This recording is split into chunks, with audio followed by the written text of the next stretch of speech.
We had a few things sort of run over, and it's okay. Just took them a few minutes to get us set up, but we're in good shape now. We've gotten three. If any of y'all are here on House Bill 8, which was Representative Drummond's bill concerning vaping, if you're here on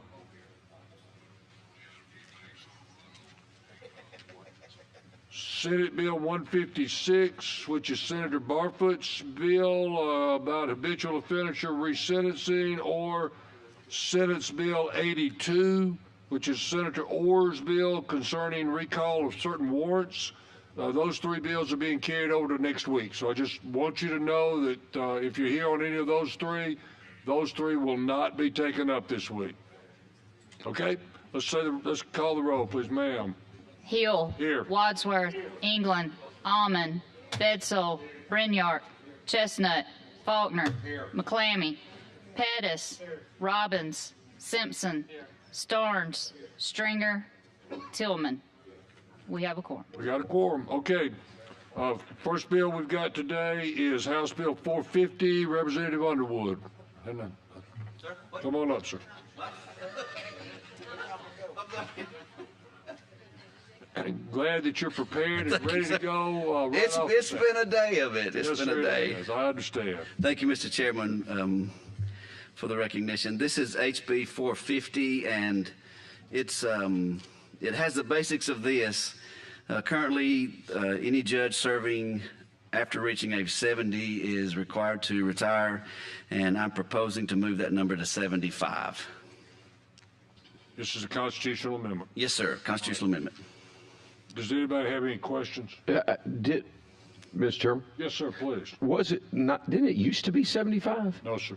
It's always been 70. We have in times past discussed moving it to 75, but if you remember, a few years ago we redid the retirement and said that they had to have the judge had to have 18 years in and be at least 62. And so this would be an opportunity for us to try to get some people, say at 50 or 55, to take the bench rather than 40 or 45. That's the thinking. Yes, ma'am. Just out of curiosity, did this come like through the State Bar Association? No, ma'am. This is a specific to my district, and so I'm bringing the bill for someone in that regard. I did study with, is it AOC? I've discussed it with some others, and I've not found a pushback more neutral, you know, of it being our decision, and I'm fine with that too. Okay. All right. And Mr. Starnes, you got a question or a comment, either one? Yes, sir. I have a question. Yes, sir. Does this include probate judges? I think it does. That's a great question. I don't know.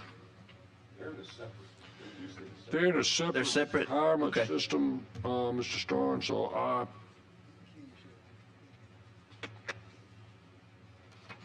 tell you, I don't know the answer to that. I don't know that they're specifically mentioned in this bill. I don't remember reading that. I apologize for not knowing the answer to that. That's a good question. I can get you that answer, but you know, you may need it before I can get it to you. You know, it just says judges. If probate judges are subject to that same 70 restriction, they are, then I would say this would remove it, because it does not. It just says judges. Yes, sir. Thank you.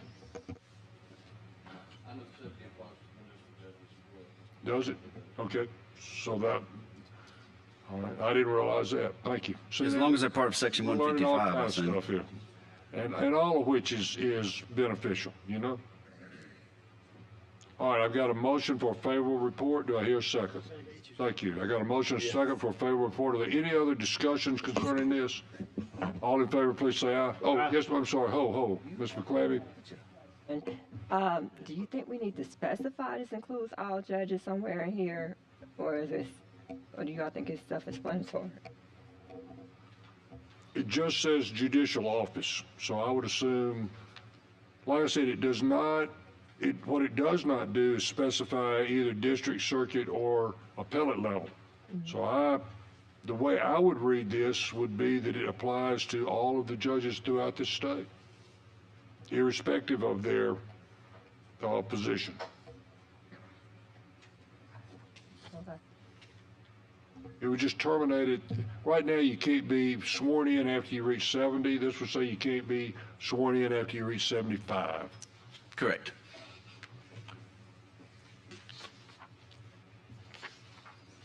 All right. Any other questions, comments?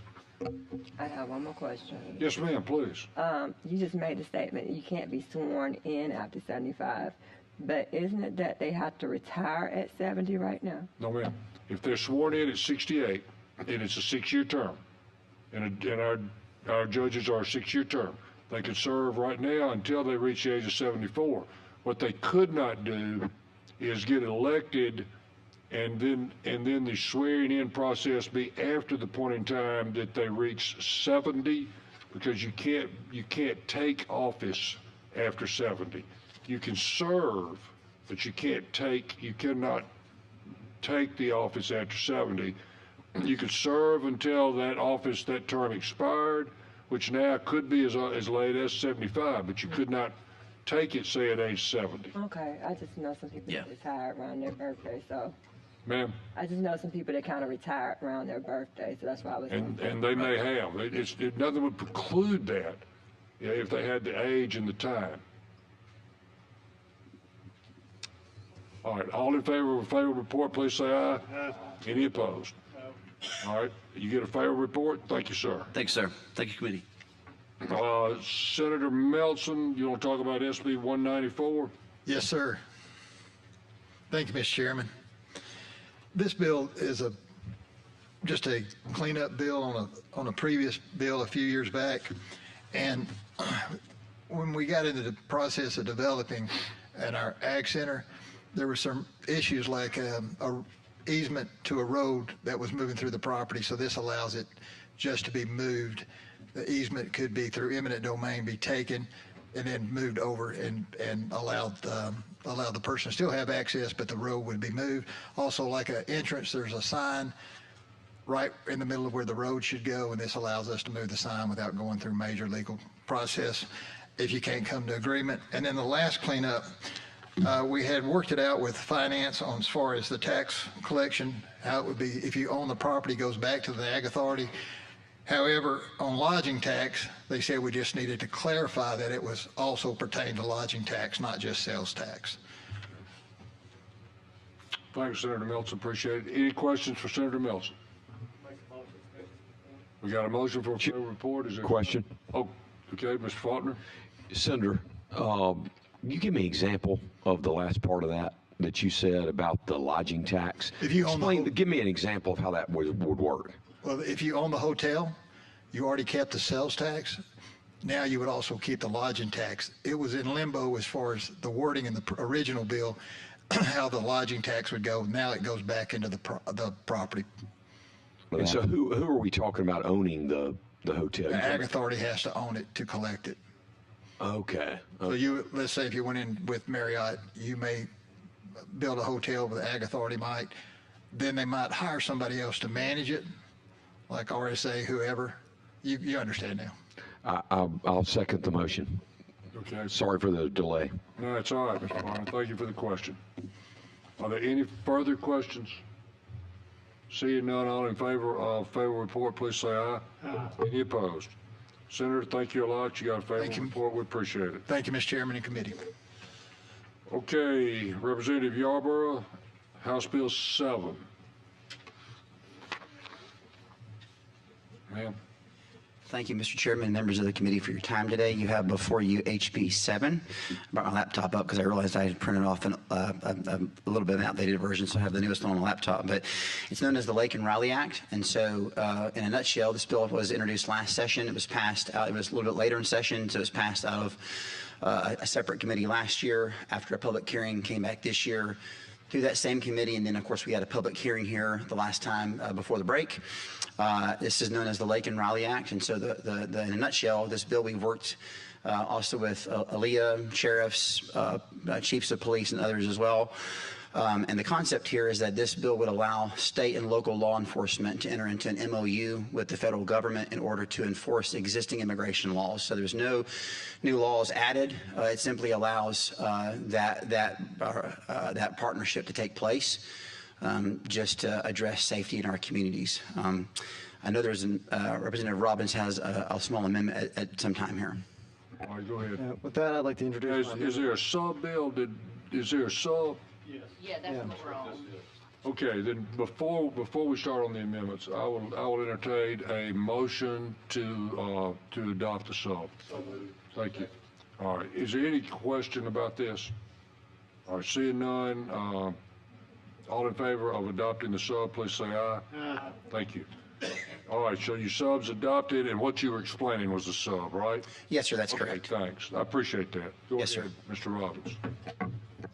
My amendment, you'll actually see two in your packet, but we kind of merged the amendment with the amendment I prepared. So really what it does on line 102 through 103, it stated that the Attorney General, in the Attorney General's opinion, had to inform the governor if a sheriff had violated this section, and then shall issue a press release. So we took out that the Attorney General was going to issue a press release, and that the Attorney General may inform the governor if in the Attorney General's opinion there's a violation. So we just made that may and took out the whole press release portion. And then the next two changes in this amendment, which is made to determine the lawful status and the immigration status of the suspected, those are some technical changes that actually LSA recommended in the bill, that Othny recommended. And the last part of this amendment was at the very end, it lists all of these requirements for the sheriff's office to do, which would be starting on line 218, where they would have to report on their website or on a public electronic forum the number of inmates, the number of foreign nationals. We changed that from a shall to a may to make it permissive. If a county wants to do that, but we're not going to make them. So that's the amendment in a nutshell. Okay, I move for adoption of those amendments. all right, there's a motion, and hang on. All right, so Mr. Robbins offered the amendment, and I'm going to let, I guess I'm going to take Mr. Faulkner's motion as a second. Is that okay? Yes, sir. All right. So we got a motion. Over Brynard. Thank you very much.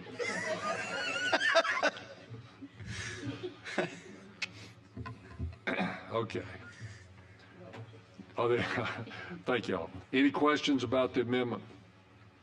So if I understand it, Mr. Robbins, what this does is the places that it said they shall do this, what you're doing is putting in a may, where the county is allowed to do it if they choose to do so, but they're not required. Correct. If the county chose to enter into an MOU with ICE, we make that permissive, that then if they choose to put all this information on a website, they can. But if they're a county that doesn't have a website or great internet technology, they don't have to do it. Okay. That's what I understood too. Any questions about the amendment? All in favor of adopting the amendment, please say aye. Aye. Okay, the amendment is adopted. Make a motion, favorable report is amended. All right, there's a motion, thank you, sir, for a favorable report, and a second for a favorable report as amended. Any more questions about this? Yes, ma'am, Ms. McClammy.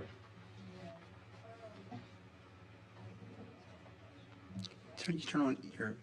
All I'm right. sorry, I Let me couldn't hear put you. that, I just can't hear you. I know my mic wasn't on. Oh, thank you. There we go. I'm sorry. I was gonna say, I know my hearing's getting bad, but I'm hoping it's not getting that bad that fast. Okay. Can you explain to me a little bit about your bill? Like, why are we here with this bill? Yes, ma'am, for sure. Well, I think it's been well documented in the news, the issue that we have in our country with, the bill namesake itself, Lake and Riley Act, right? And so, of course, I'm sure you're familiar with who Lake and Riley was. This bill initially was passed in Georgia, which is what put it on my radar to study and research why that was done. And, of course, as I'm sure you know the story of her, and she was ultimately accosted and murdered by an illegal immigrant who had already committed several smaller crimes along the way. and it led to a terrible aggravated situation. And so, and obviously we've got issues with our border and immigration. So what this is meant to do is to allow the process along the way such that, when you have situations like Lake and Riley's where there's maybe perhaps smaller crimes being committed, it just gives law enforcement, state and local law enforcement, the ability to not only apprehend the individual, but enter into an MOU with the federal government we don't want people in our country illegally who are also committing crimes. Okay. So that's the concept and the idea behind the bill. You mentioned we're having problems in our country with immigration and borders. What country do we border in Alabama? Well, obviously, every state is connected, and so people travel. And so there's obviously documentation of issues with immigration issues in Alabama and multiple states because each state doesn't have a physical wall, so people travel from state to state. And so when you have a wide open border like we've had, those issues they mitigate even as far as New York, where they're having crisis issues in relationship to this. It's not an issue that is, if you want to think blue or red states or whatever, it's not an issue that's a respecter to a geographical location of a state or a political alignment. It's just a national problem. Well, I mean, when you say New York, I think of more of an ocean up there over that area. Chicago also, and they've had, well-documented issues there. And you've probably seen mayoral confrontations with the people of Chicago and Illinois, and, so. So this is giving us permission. What are we changing here, I guess? So what it does is it allows state and local law enforcement to enter into an MOU with the federal government to assist them in enforcing already existing laws that are on the books now. So it doesn't create any new laws. It just allows them to enter into an official partnership. And that's if they choose to. That's right. This is totally voluntary. It's not mandated. It just gives them an option, a tool in the toolbox that they feel like it's going to help make their community safer. Well, I'll just put on record I have concerns. It seems like we're passing a lot of immigration bills this year and legislation bills, and I kind of have concerns. Are we targeting people? But thank you. Well, and like I say, to that point, last year we took an amendment from the other side politically in the bill that we were making sure that we were enshrining and protecting everyone's constitutional rights. And so last session, when this bill passed out of the other committee, there were actually no votes. Any further questions? I think I got a motion and a second to give this bill a favorable report as amended. All in favor, please say aye. Aye. Any opposed?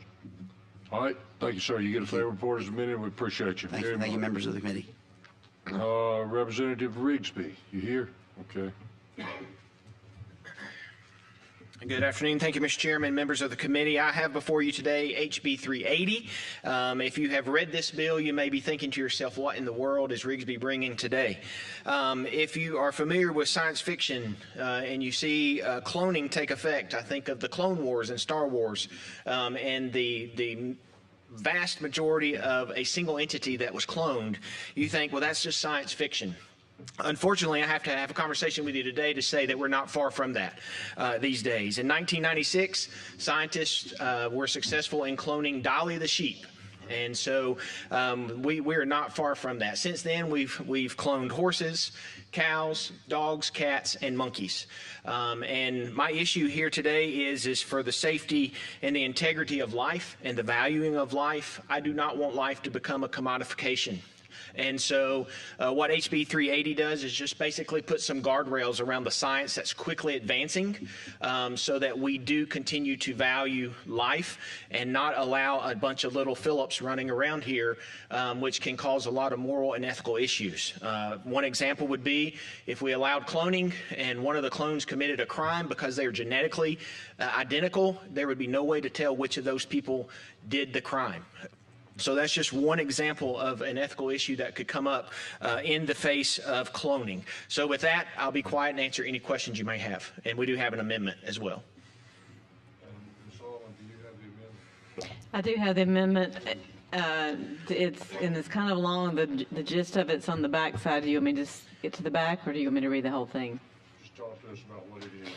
Yes, sir. The thrust of the amendment just makes it clear that this bill does not apply to in vitro fertilization the administration of fertility-enhancing drugs or other procedures used to assist a woman in becoming or remaining pregnant, unless performed with specific intent to result in the gestation or birth of a child genetically identical to another embryo, fetus, or human being, living or dead. That's the thrust of it, just to clarify that in vitro fertilization can continue as we currently know it. I would second that amendment. All right, thank you. And is there any questions about the amendment? Any questions? Just clarification, that language was already in the original bill. There was some concern about the application of it, so we moved it up underneath the definition of what cloning is. So it was literally taking that same paragraph and just moving it under the definition instead of putting it at the end. Okay. Mr. Tillman, you got any questions? No, the amendment answered my question to make sure that IVF was being protected. All right, so there's a motion to adopt the amendment, and it's been seconded. All in favor of that, please say aye. Aye. Any opposed? Okay, we're back to you, Mr. Rigsby. Is there anything else that you want to tell us about this? Unless you have questions, just move for favorable report. Then I will ask for a motion for a favorable report as amended. Thank you. Second. Motion and second to give this bill a favorable report as amended. Are there any other questions? Seeing none, all in favor, please say aye. Aye. Any opposed? All right, thank you, sir. Thank you, Mr. Chairman. Thank you, members. Representative Treadaway, you want to do 423? Mr. Chairman, committee, thank you. This bill, under existing law, certain individuals serving a term of confinement are eligible for temporary release programs such as work release. This bill would provide that an individual serving a term of confinement due to a conviction of murder is not eligible for any temporary release. And if you give me a minute, I'll explain. Last year, I reached out to the Department of Corrections. Didn't get a satisfactory answer. They were supposed to follow up, and I didn't get that. The reason behind that, within a few blocks of my house, 9 years ago, an individual, a husband and wife, were attending Sardis Baptist Church. The wife was having an affair with the pastor. This made national news. It was on Dateline. And the pastor, 2 weeks earlier, had just baptized the young man. All along while they were plotting his murder, they went through with that murder and killed him. He supplied the weapon. The wife shot him in the back of the head and killed him. Went to trial. The jury found them guilty, both. She received 40 years for conviction of murder, and he received 20 years for testifying, helping testify, I guess, turned state's evidence. Less than 3 years, this woman is walking around in downtown Birmingham, a few miles from the murder scene. How did that happen? You got a 40-year sentence, and in 2.5 years, you're out walking around downtown in a minimum security area with no supervision, a convicted murderer with 40 years. So the family, AL.com, got involved, and with the outcry, they pulled her back in. A couple years later, she finds herself right back down there now with less than 9 or 7 years in. Because somebody at the Department of Corrections is labeling these folks low risk, no threat. You've got an individual here. By the way, first husband committed suicide, shot in the back of the head, face blown off just like the second one. No conviction there, but just letting you know what we're dealing with here with this individual. So somebody labels this person a minimum security threat. This person was convicted of a premeditated, cold-blooded murder with 40-year sentence. Not once, but twice finds herself in a work release program walking around. So I reached back out this year. Didn't really get any answers, so yesterday I was called by them, by the Department of Corrections, and was told they really didn't have a problem with the bill, but why are you bringing it? Because we don't do this. So I sent them in my office, and I gave them details after details of not only this case, but others. And basically their mouth just fell open. It is happening, and if you're not doing it, then you shouldn't have an issue with the bill. If you've got policies not to do it, then you shouldn't have an issue with the bill. And I don't think they do after hearing this, to be honest with you. So all this bill does, it says if you're convicted of murder and you say you don't do it anyways, That's why I brought the bill and had to compelled to bring this bill for this family. They've been through pure hell. This was a hell of a murder for somebody not once but twice to be put into the Birmingham facility. And let me read it to you. And by the way, another outcry, she was pulled back in and she's now in the Montgomery facility, which has a fence around it. But the Birmingham Women's Facility, minimum security, minimum out inmates can be assigned to off-property work, details without direct supervision of correction officers. Minimum out inmates will generally be assigned to community work. List goes on. Montgomery, at the end, it says, are assigned to suitable participation in formalized institutional treatment programs, work assignments, and other activities within the facility. So if you're not doing it, but somebody keeps labeling these folks, this is not the only case, because I don't know why or how that happens. I'm trying to find that out. But if you're not doing it, you should have a problem with the bill. I don't see anybody here opposing it. There's no public hearing, I believe, called by them. So this bill just simply puts it into law. Quit releasing these folks. Thank you for indulging me in that. Any questions for Mr. Treadwell? Well, I think Mr. Simpson has beat you to it, but you Second. Motion for favorable report. Second. All right. I did have one question. Yes, sir. Mr. Tillman, go ahead. Do you know an exact number? I do not. many? I don't think we will ever get that number. I was told they don't do it, and I've got this number, and I've got another case I can share with you. But this one here illustrates something just falling through the cracks it shouldn't. Yeah, because that's what it sounds like. It sounds like a processing issue within the facility. Yeah. I'll get some other number. Well, if you wanted them, I could, but I know of another case. So it's not just this one isolated case, but this one isolated case happened twice. Even after an outcry on the first time, how does that happen? Think about that. You have an outcry on a murder like this. You pull her out and you wait less than 3 years and you put her right back into the same non-supervisory type situation in Birmingham. And if she's working at a fast food and the victim family walks in and, can I help you? Come on. If you're not doing it, quit making these mistakes. I'm sorry. All right, there's a motion and a second for a favorable report. Anything else? All in favor, say aye. Aye. Any opposed? Okay, you get a Thank favorable you. report. Appreciate it. Thanks, Mr. Treadwell. Senator Smithman, how about 138? Good to see you. Good to see you all too.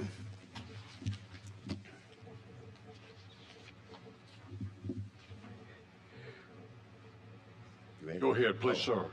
Thank you very much. This is SB 138, and I'm going to give you all a reference point. I'm going to start with these two representatives. I'm looking right here, Representative Bledsoe and Representative Allman. I think y'all are familiar with the House bill, and that is HB 238. You all passed it out of here and sent it up to us. This is dealing with pardon, parole, and the ability for them to get make it long, give it a short version and be able to get a job under certain circumstances that require some licensing. And in the Senate, the difference in the two bills is that Senator Weaver put an amendment that would not allow nurses to be able to do it. And other than that, it's the same identical bill that HB, I think it was 238 is. I would move to give the bill a favorable report. All right. Second. Ma'am, Ms. Allman. I just wanted to say, you gave me such a hard time when I was in the Senate committee last week. I really wanted to give you a hard time back, but since I co-sponsored the bill, I guess I'll be quiet and wait for the next one. So. Well, let me say this, if you don't mind, Mr. Chairman, if you don't mind. When I came to the Senate in about 30 years ago, my wife told me two things. And one of the things y'all gonna like the first one, you may not like the second one. She said there are gonna be issues that are R's, there are gonna be issues that are D's. She said, but you remember one thing, you base your decision because you know the difference between right and wrong. So it ain't about an R, it ain't about a D. The other thing she told me is this, she said, you're gonna have a differences on a bill, on this bill with, says certain people. She said, but you cannot carry it past that bill because on the next bill, y'all might be locked hip to hip. So that's all I'll say to my friend. The next one, we might be locked hip to hip. So I would hope that that desire would not be the governance of our relationship. Thank y'all. You know, Senator Smitherman, your wife is a very wise lady. All right, we got a motion and a second to give this bill a favorable report. Is there any further discussion? Please, all in favor say aye. Aye. Any opposed? Senators, thank you a lot, Senator. Thank you all very much. Thank y'all. How about 200, which is Senator Jones, but Representative Robertson, I think this is pretty much the same bill you had. Thank you, Chairman. Yes, it is the same bill. Went to the Senate, or they started in the Senate. I think it got an amendment put up on, or two amendments put up there. But it would rename drug courts to accountability courts and expand the scope of whom the accountability courts would serve to include offenders with mental illness and offenders who are veterans, to further provide for the duties of administration office of the courts. Okay. Are there any amendments to this bill? Yes, ma'am. Ms. Allen. Yes, sir. I have one amendment. It's replacing line 308 on page 11 with the following, and that would add, nothing in this chapter shall be construed to prohibit the authority of the district attorney to file a petition to remove the offender from the accountability court for good cause shown. That would be the addition. Any questions about that amendment? Second. All right, so there's a motion and a second to adopt that amendment. Mr. Foxworth, did you have a question? Yeah, I just had one question. Sure. By combining the courts, does that save money, or what's the purpose of doing that? Oh, well, we've got, at this point in time, I believe there's 12 veterans courts throughout the state. We wanted to expand those, took the opportunity as we're doing that to restructure, to give every court a pathway in Alabama to do veterans court and mental illness court. All 67 counties have accountability courts. They have the drug courts now, and then some of them have formed these other courts.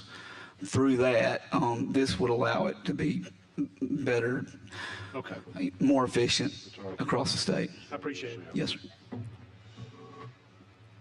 All right. In your packet, folks, you've got a second amendment, but that second amendment was actually included into the Senate bill, so it's not necessary. It just changed from the Supreme Court to the Administrative Office of Courts, which is what we did in your bill, yes, sir. Before. So there's no reason to amend it because it's already in the Senate bill. Move to give the bill a favorable report as amended once. All right. There's a motion to give this bill a favorable report as amended. Any other discussion? Okay, second. All in favor say aye. Aye. All right. Any opposed? Favorable report is amended. Thank you, sir. Thank you, Chairman. Thank you, Board.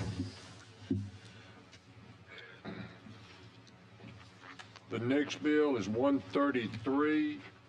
It's actually Senator Sessions, and I think Representative Simpson's going to handle this one. If you don't mind, I think I can be relatively quick on this. This is a companion bill of Representative Baker's bill that this committee and the House has already passed. There is an amendment that puts it in line with everything together, and that is the amendment that's in your packet. Are you going to offer the amendment? I will. I'll absolutely offer the amendment. Yeah. So, all right, so at this point, Mr. Simpson is offering the amendment, and like he said, the amendment just puts it right in line with what Representative Baker's bill was when it came out of here. Any questions about is there a motion to adopt that amendment? And we have it. Is there a second? Second, thanks. All right, all in favor of adopting the amendment, please say aye. Aye. And I'll now take a favorable report as amended. So moved. Thank you. Second? So second, thank you. All right, all in favor of giving this bill a favorable report as amended, please say aye. Aye. Any opposed? Thank you, sir. Appreciate it. Thanks a lot, Mr. Simpson. Appreciate you.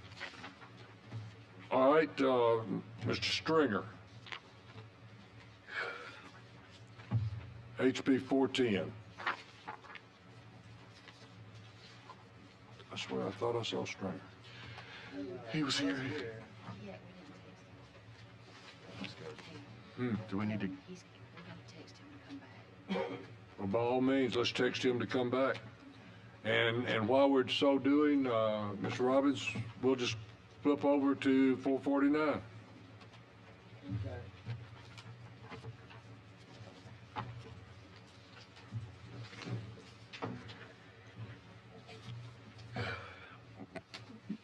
My bill is kind of copies what some other states have done. And with the last year, we passed a bill that Chip Brown had about privacy with these third-party companies, whether it be a 23andMe and Ancestry, those kind of companies. But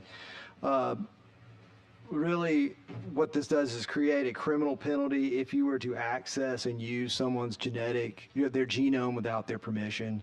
It'd create the crime of gene theft, because we realized from looking at some other states, I realized that there wasn't exactly it's kind of vague on what actually crime you're committing if you steal a genome. Is it someone's personal property or what that might be? So we're just saying here, this is a crime if you steal someone's genome. So that's what the bill is, and it creates different classifications for it. And I have 2 amendments, so I know Representative Bedsoul's going to bring one. Okay. Go ahead, please, sir.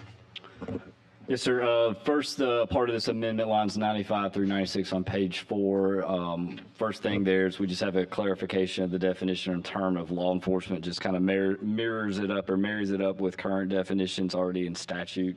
The second part of that has to do with information. So we're removing the 95 through 96 on page 4, but the second section did read to comply with the subpoena, summons, or other lawful court order.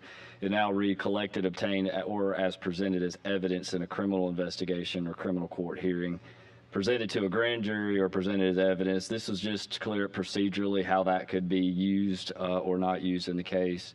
And then some other just cleanup language in section 3 and 4. Any questions about the amendment? Is there a second to adopt that amendment? Thank you. There's a motion, a second to adopt the amendment. All in favor, please say aye. Aye. Any opposed? So the amendment is adopted. Go ahead, Mr. Robbins. You got another amendment? And then I've got another amendment that basically all this does is say that if you were covered, which is 45 CFR parts 160 through 164, that's HIPAA. So if you are a medical provider, this doesn't apply to you. So this only applies to those third-party companies, or a person without your permission accesses your genome and then duplicates it without your permission or sells it. And you're offering that amendment? I'm offering that amendment. Is there a second? Second. Thank you. It's been offered and seconded. Is there any discussion on that, on the second amendment?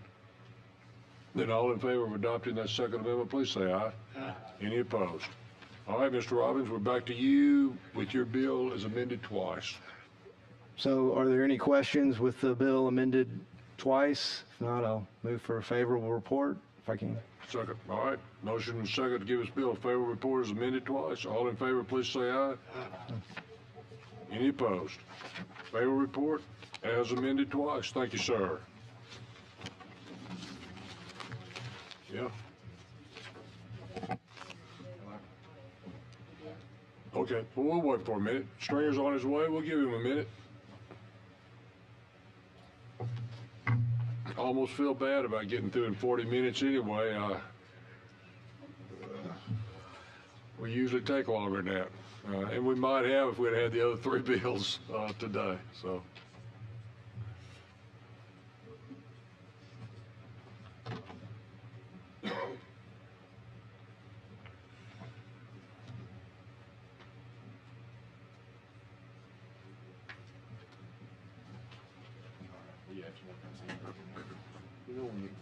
All right. Okay. Simpson and argue with it. No, I'm glad you did. Thank you. If that's, are we gonna? He's coming back. If we don't mind, if I can go a little out of order on this. Sure, absolutely. Representative Stringer is on the way back. So what, have you got an amendment? I do have an amendment to it. Okay. Part of this amendment that we've came through is in discussions that Representative England had in his bill about bail. Part of the discussions that we've come to is in some jurisdictions, judges are using a percentage of cash bail as a opportunity to get somebody to show up to court. Meaning, let's say if someone's bail is, and I'm filibustering here, so y'all just bear with me. If someone's bail is $50,000, but they use a gun or the weapon is used in this, sometimes judges will say 10% of that to be cash considerations. And that is to ensure that, they're off the streets, that they have a way to come through this. I want to make sure after England's bill, I want to make sure that there is still an opportunity for judges to do that and to use that cash percentages as a manner of conforming that person is going to show up to court and potentially, use that over someone's head in a bail environment. So there's an amendment to this that I have that is in the following at the beginning of line 429 on page 16. As a condition of release, the court may require a defendant to post a cash bail with the clerk of court in addition to any bail amount set that the court deems necessary to assure the appearance of a person as required, the safety of any one person, or the safety of the community. And I can have this, we've kind of gotten some of this written out, but I can have this typed up a little bit neater. Please understand, my handwriting is terrible, so I will happily type this up if we need to type this up. We Okay. can type it up for you. Okay. And so that would be an amendment that I would add to Representative Stringer's bill. I've had conversations with Representative Stringer. I've had conversations with the bail bonding companies. They are supportive of this amendment to being included into it. Okay.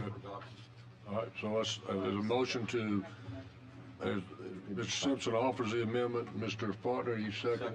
Okay. So there's a motion and a second to adopt this amendment, which is amendment number 1. Any other discussion about it? All in favor, please say aye. Aye. Any opposed, please say no. So that's adopted. Mr. Bitzel, do you have an amendment to it? Why don't, since we're taking them out of order, and maybe we'll get Mr. Stringer here in a minute, and we can explain to him what we've done to his bill. Yep. When he doesn't like it, he should have been here, right? No doubt. Okay. So my amendment, I'll direct you to lines 267 through 271 on page 10.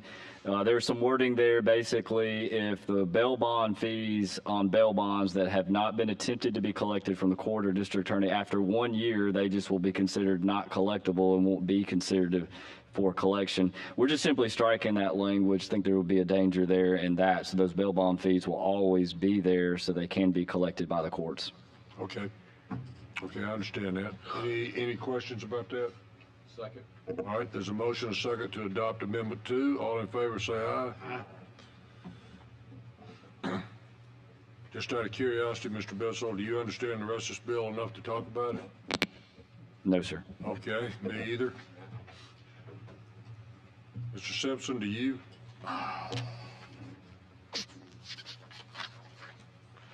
I can, in good honesty, have a conversation with this committee and all right, with a knowingly discussion to this. Now, if we want to have just an open discussion about see, this is why I can't have this. If we want to have an open discussion about generally what the bill is trying to accomplish, I can have that. But as far as specifics on this, I do support this bill, and I do think this is a good bill. If that's a good enough conversation for everybody on the committee, then does anybody have any questions about it? Sir. Then I will accept a motion to give this bill a favorable report in Mr. Stringer's abstention as amended twice. Thank you. Is there a second? Thank you. All right. All in favor of giving this board a favorable recommendation as amended, please say aye. Any opposed? Thank you a lot. That's got it. Appreciate y'all. Thank you very much. Great job, Matt. Nobody could speak on the bill, but we passed it. I'm being